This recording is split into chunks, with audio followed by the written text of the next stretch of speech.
crazy about. Climbing? Cleaning? How about doing both at once? Love the ocean? Enough to put yourself on the menu? Or is your passion guns and bombs? You'll need to be fanatical about these extreme jobs.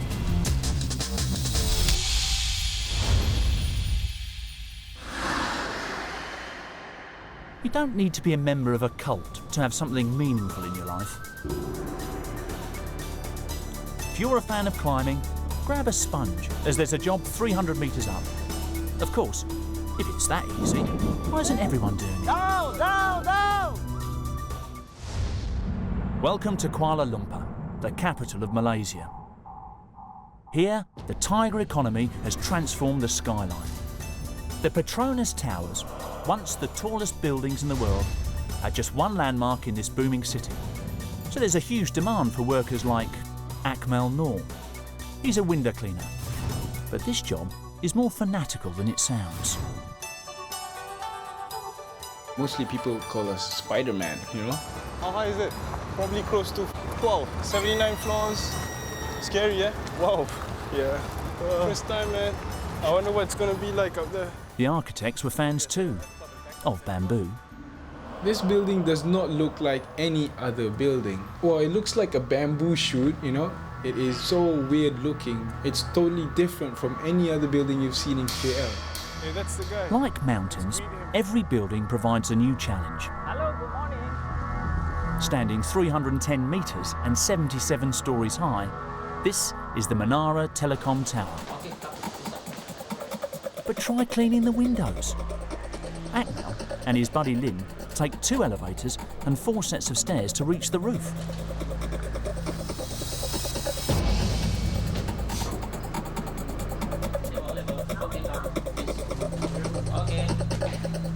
Luckily, Akmel has 7 years rock climbing experience to fall back on, and 800 metres of rope in the bag.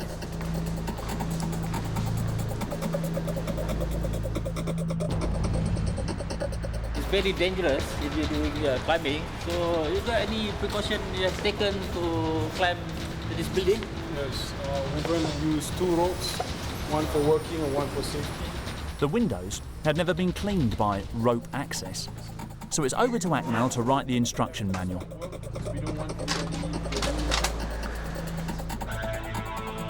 Too much responsibility?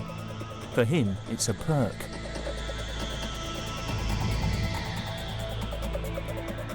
I was the first guy to get on the building to do rope access. What was so challenging about it is that I have to make my own decisions. You know, where to tie the ropes, how to go down, where to move. Akmel fell into this job by accident.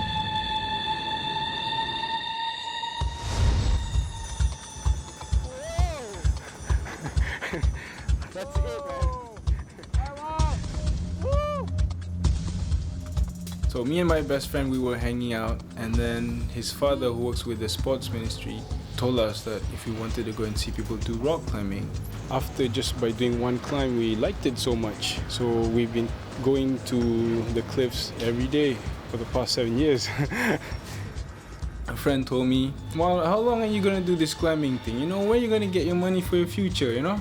This is what you can do. There's this thing we call rope access, where people work with ropes. The strength and muscle control he learned will be put to good use.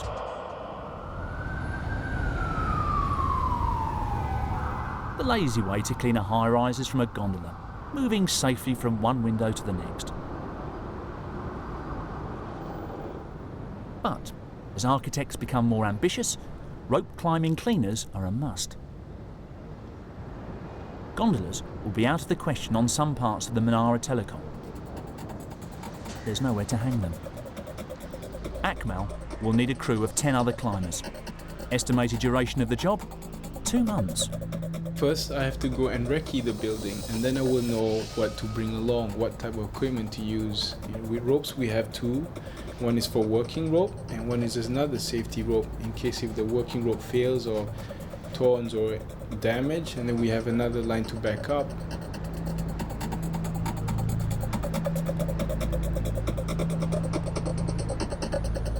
A line that fails is just one of the dangers involved in rope access. But in Kuala Lumpur, this is the least of Akmel's worries. Hope it's not gonna rain.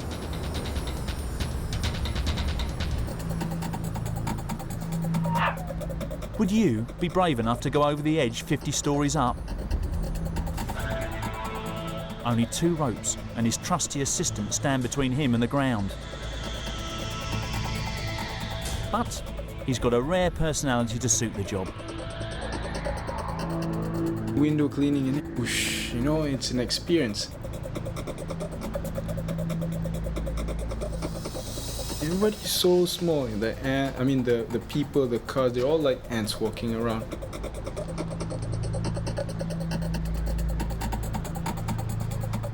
This may be the ultimate high, but it's dangerous work and people do die.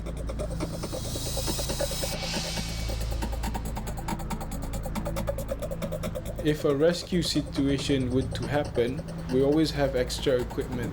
Nevertheless, Lynn keeps checking those knots.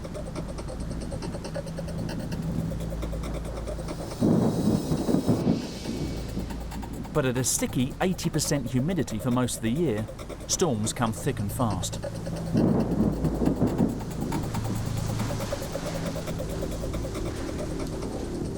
Weather is very important. When you see the black clouds, okay, you know it could rain, you could have lightning. If it starts to rain, drizzle, then I'd say you better stop. Lightning is a major problem. Down, down, down! Rescue yourself! Are you safe?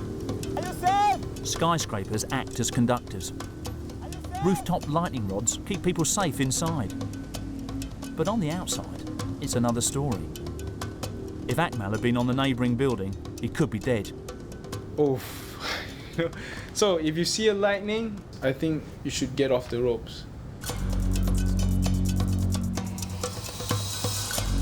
The storm passes, but it's left the windows slick with rainwater.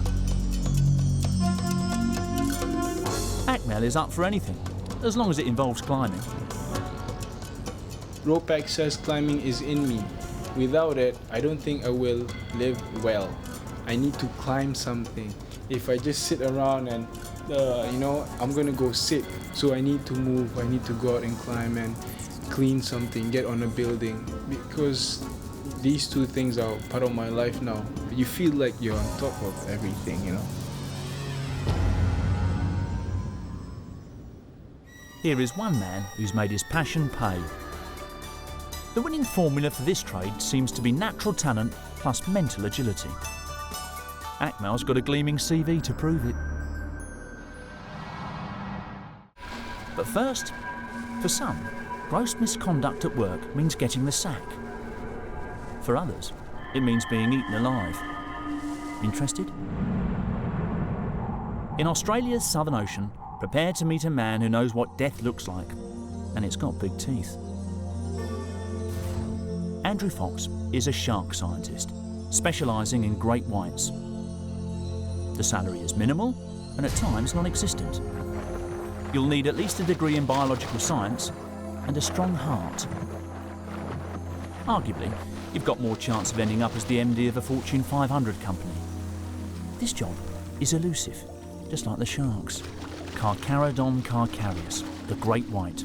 Sharks, to me, are the guardians of the ocean. They control all of the other populations of animals underneath them.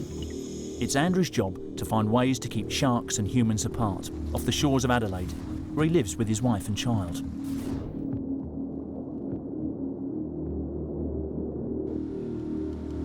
And in the last few years, we've had 3 fatalities. Interestingly, we had 2 deaths in 2 days, and that's made the whole public very scared of sharks. They want to know how many there are, whether or not they need to be culled. And our studies will be able to tell them at what times of the year and what locations are more dangerous than others to swim.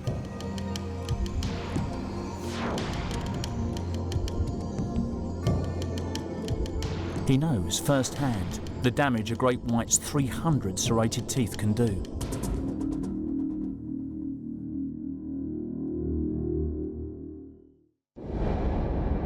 In In 1963, 2 years before Andrew was born, his father was attacked. My father was a spear fisherman and he was actually diving down. He was about to spear a fish and the shark hit him in the side.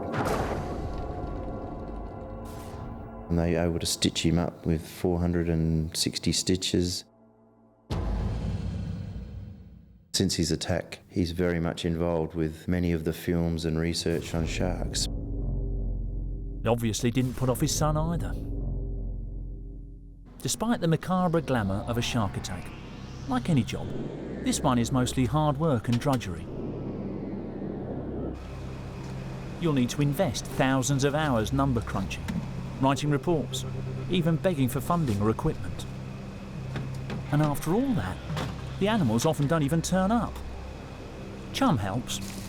Great whites have bigger olfactory lobes in their brains, and therefore better sense of smell than any other sharks.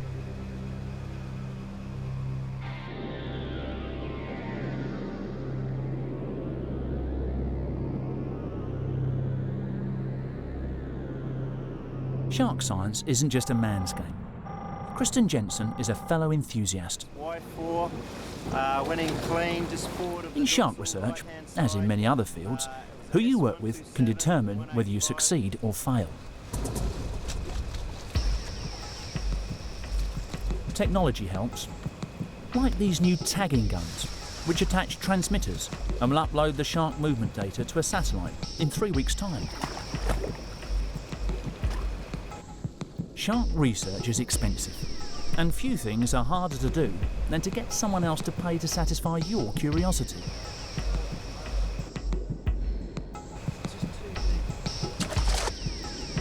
Be prepared to put your own money into it, Now this dorsal fin margin is like a human and fingerprint. to sometimes put yourself on the line to get data. Plot those down on this diagram. Andrew descends. The statistics are not on his side. Sharks attack between 50 and 75 people every year worldwide. Up to 12 of these attacks are fatal. But consider this. We kill somewhere between 20 and 100 million sharks every year, mainly through fishing. Andrew is on their side. This predator can grow to over 4 meters in length and live in most of the world's oceans, swallowing whatever it can fit into its mouth. I've never really been afraid of great white sharks or any sharks. Fine, if you know how to read the danger signals.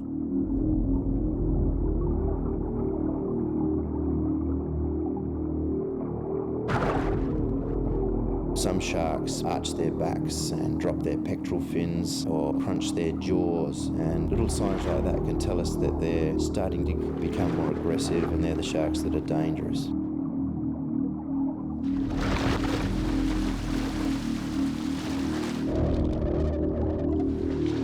They can swim over 20 kilometers per hour and attack their prey from below or behind. Time to clear out.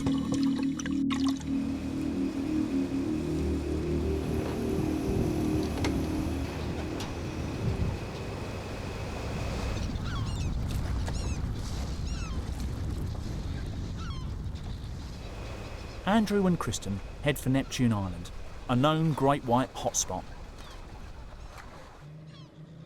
They need to do a head count. The sharks are bound to be here with so much food on the menu. They swim in little rafts along there. Like sort of over there. Yeah, there's a raft, yep. Yep. And back in the bay, there's a lot of New Zealand fursuit pups. Yep.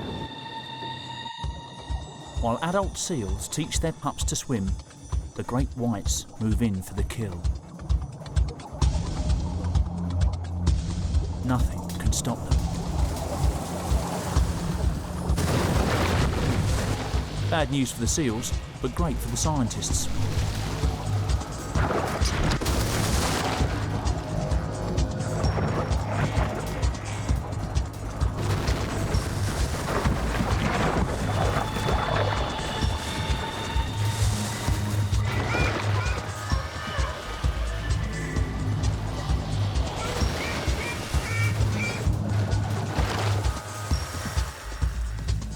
By building a better picture of the sharks' feeding habits, they're working out how to keep people out of the line of fire.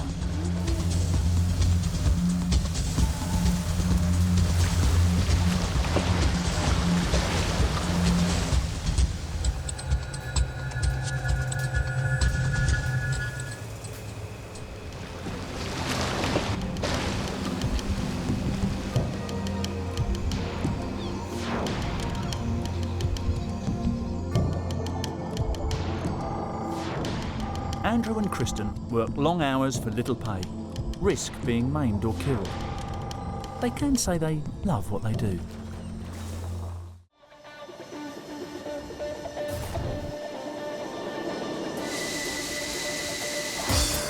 This next trade could never be accused of being a glorified hobby, but you certainly need to be obsessively passionate to get to the top.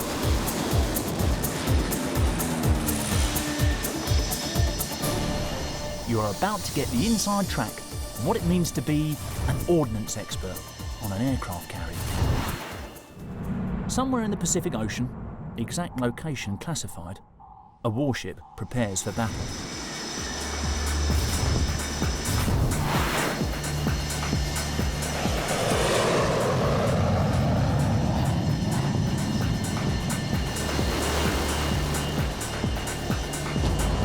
On board is Adrielle Stoppen.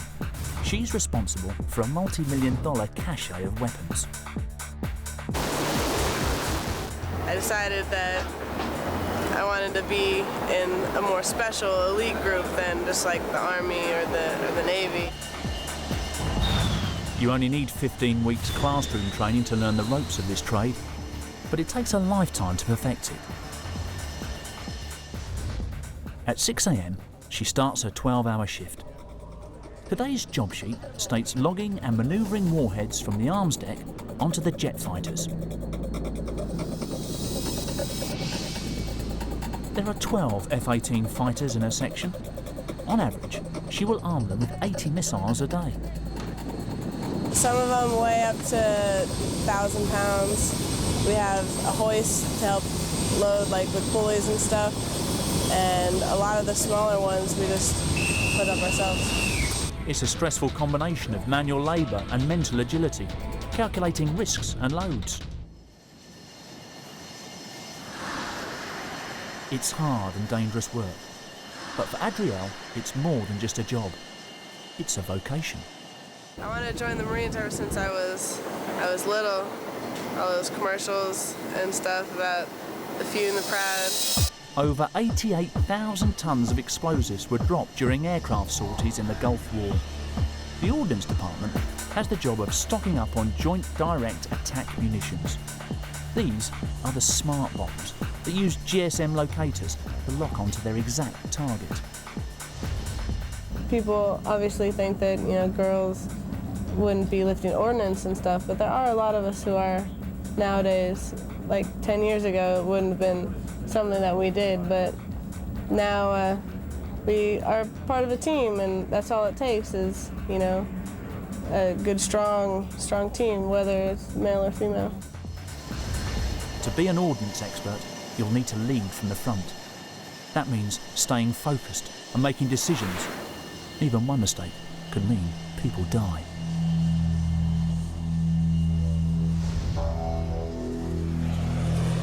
There's no equivalent to this job out in the civilian world, but these leadership skills can be found in anyone who can manage projects and teams. Providing you can handle bombs that can flatten entire cities. Just wings and fins? Oh, we got that slam, right? Are they up? The slammers? You also need to be good at communicating.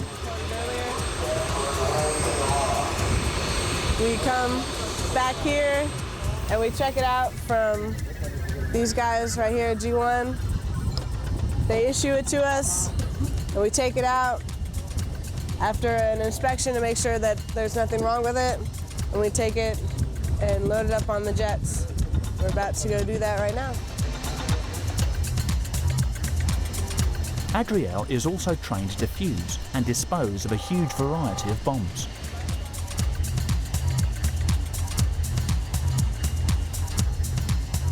Take the AIM-9 Sidewinder, for example. In the West, it is the most commonly used air-to-air missile, and they cost €33,000 apiece. If a jet returns with one unused, the missile is unloaded and checked again.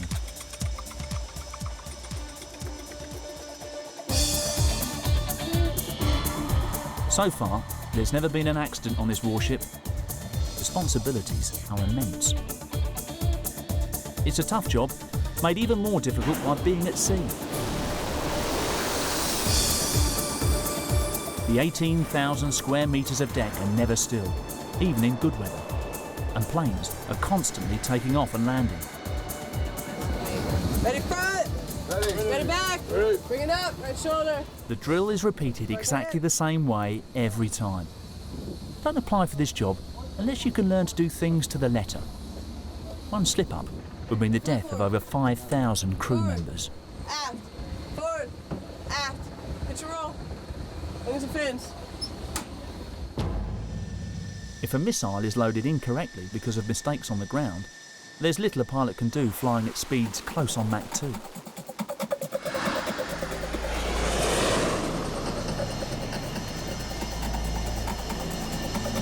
It costs around €45 million to replace an F-18 fighter.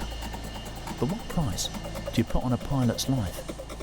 The CAD's here, so if the pilot needs to drop the tank, we can use this and it'll explode and the tank will fly off in flight. It helps to light guns and bombs for this job, but it's not enough. It takes focus to check explosives and countermeasures before each flight. That's basically all we do to get the jet ready for flight. Just do those two things, put explosives in the tanks and put the countermeasures in. Countermeasures are the plane's defences: chaff, flares and decoys. Long-range detection and fast deployment against radar-guided threats. Adriel makes sure they're in good nick.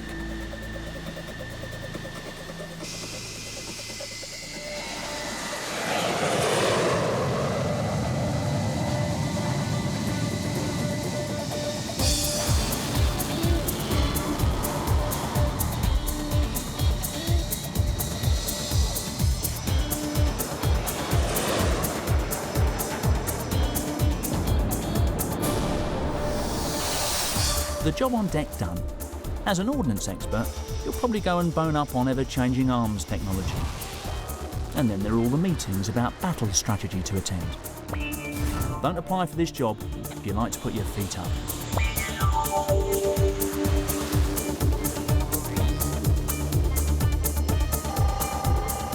On the other hand, if the thought of being at war excites you, you're not frightened of hard work and have a special passion for weapons, maybe the artillery trade is for you.